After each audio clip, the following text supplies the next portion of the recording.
Well, hey, yeah, it's Mike Spinelli from The Drive, and this is the Audi RS5 Sportback. The consolation prize, sort of, for not getting the RS4 Avant in America. That's the negative way of seeing it, but the positive way of seeing it is that we now have a 5-door version of the absolutely mental RS5.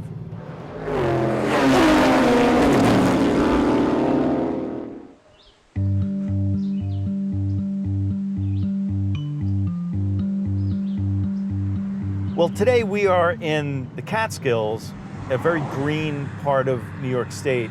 It's kind of fitting that we're up here in the Catskills, which looks sort of like Germany in some places, on a day where the weather is not very good, because this is the all-weather sports sedan, or super sports sedan, if you want to call it that, because this is from Audi Sport, similar to BMW's M or Mercedes-Benz AMG. So this is the 2019 RS5 Sportback. In 2018, Audi redid the RS5. One of the biggest things they did was change the powertrain methodology completely.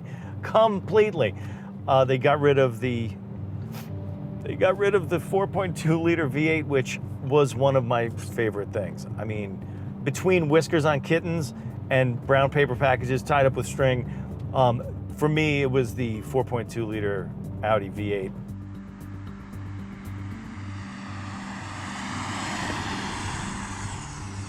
Horsepower is the same as this car, 444, but the old V8, naturally aspirated, hit that at like 8,300 RPM.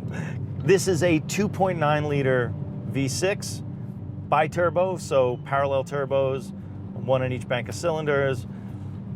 Pretty much the same engine as Porsche puts in the Panamera 4S, although this one has more power. Listen, I'm not on the inside of the Volkswagen Group product planning, but that 4.2 liter V8 produced 317 pounds-feet of torque at like 5,000 RPMs. This, with those turbos, produces 443 pounds-feet at 1,900 RPM. 443 pounds-feet at 1,900 RPM. What the hell? Gone is the DSG or the dual clutch, whatever they called it, and now that it has a Tiptronic, I mean, Audi's brand name, but it's the ZF 8-speed that's in everything else. I kind of wish it was a dual clutch, because then it would remind me more of a 911 turbo, because this is like just under a 911 turbo. This is a 4,000-pound 911 turbo with enough room for a couple of people and a couple of golf bags.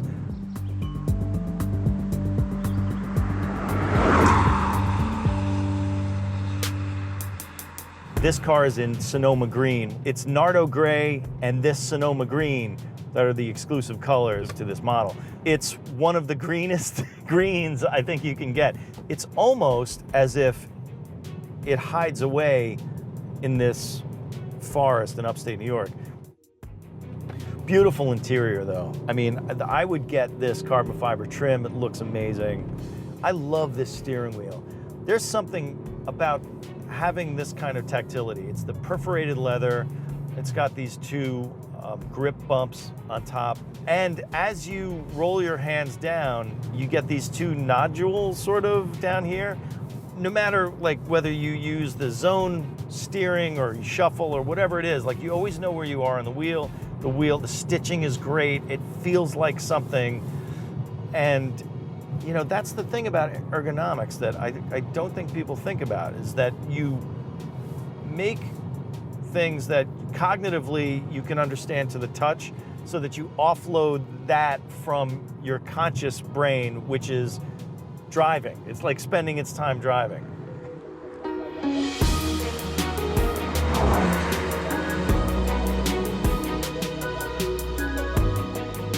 Steering. Yes, EPS, but as we know, EPS has been getting better. And one thing Audi did that I think is a fantastic idea in this car, if you put it in dynamic, which is the most aggressive mode, it locks it down at I think it's 13.5:1 ratio. It's nice and heavily weighted in that German way that they like the steering to be. Suspension, this car has the dynamic package, so it has the dynamic ride control, which is a kind of a novel cross damper system, similar to McLaren's. The right front or the right passenger side is connected to the rear driver's side and vice versa, with pumps in the middle that applies counterforce. It keeps everything level without having to increase the bars, so that you get articulation when you want it, but it does create some aspects of roll control. I mean, this is a 4,000-pound car, and it does not feel like it. Of course, there's still the crown gear and friction plate salad known as the Quattro center diff, of course. 60-40 native split, so that's 60% to the rear, 40% to the front. Those friction plates under really heavy torque load can send 85% rearward, so of course that's going to mostly come into play when you're using launch control to try to maximize that under 4 second to 60 number. I mean, unbelievable. This car is so quick for a 4,000-pound car. Body control, especially in crazy slippery conditions like this right here.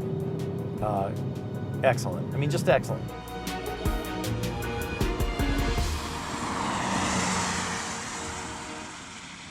One thing about getting this car to behave in exactly the way you want it, though, is really using the individual setting. So there's comfort, and that's just completely languid and off, just sort of slow throttle. Then auto is kind of the normal mode. Dynamic is full on. Now, you go in dynamic, and the dampers are really, really stiff. If you live in a world that was not designed by Herman Tilke,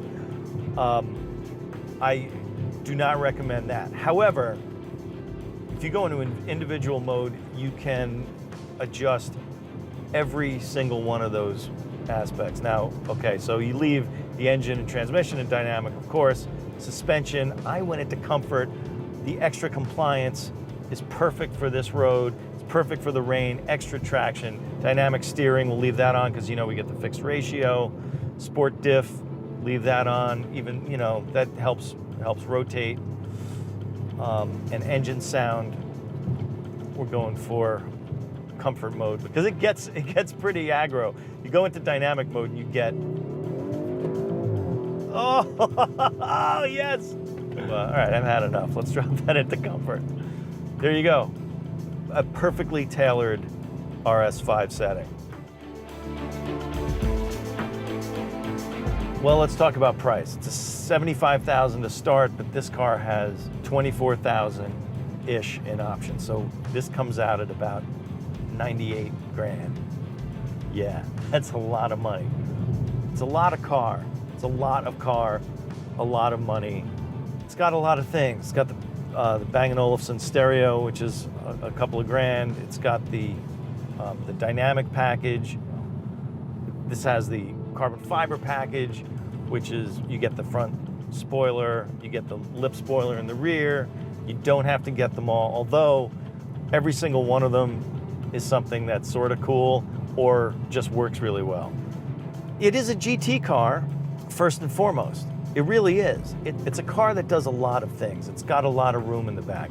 It's got this virtual cockpit that has like a million different things. I've got the G meter up right now. Then we can go to engine data, power and torque. That's always fun.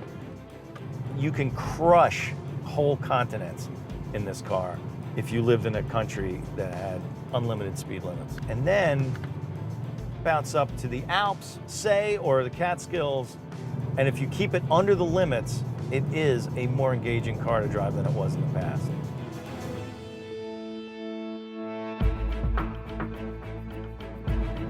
Are there compromises? Yes. This is a very specific platform. It's not rear drive. Is it the sharpest car to drive? It is not.